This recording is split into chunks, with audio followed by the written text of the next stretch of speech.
Government high school Dipalpur.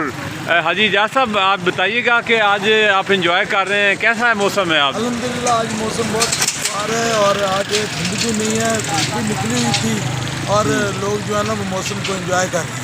ठीक हो गया जी। ये हमारे साथ हमारे इलाका के तुफैल साहब आ गए हैं, इनसे पूछते हैं। तुफैल साहब, क्या हाल है आपके? खैरियत से? अच्छा, आज बताइएगा कि आज मौसम आप कैसा एंजॉय कर रहे हैं? आज दीपालपुर में धुंध है या नहीं है? अब इस वक्त तो नहीं है, पहले दिन को तो बहुत ज़्यादा थी, सुबह तो नज़र ही नहीं आ रहा था बिल्कुल। अच्छा। हाँ, तकरीबन 1-2 बजे तक तो नज़र ही कुछ नहीं आया। और आपकी तबीयत सेहत कैसी है? अल्लाह का शुक्र ठीक। चले माशाल्लाह, आपसे मिलकर बहुत खुशी हुई जी। हमारे बहुत प्यारे साथी हैं, बड़े प्यारे भाई हैं।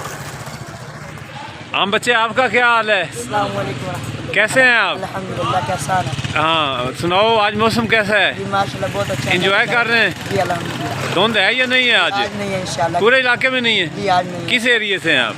जी मैं नूरी मस्जिद से। नूरी मस्जिद से। ठीक हो गया बेटा, वालेकुम सलाम।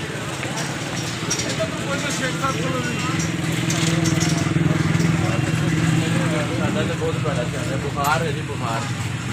इसको तो मौसम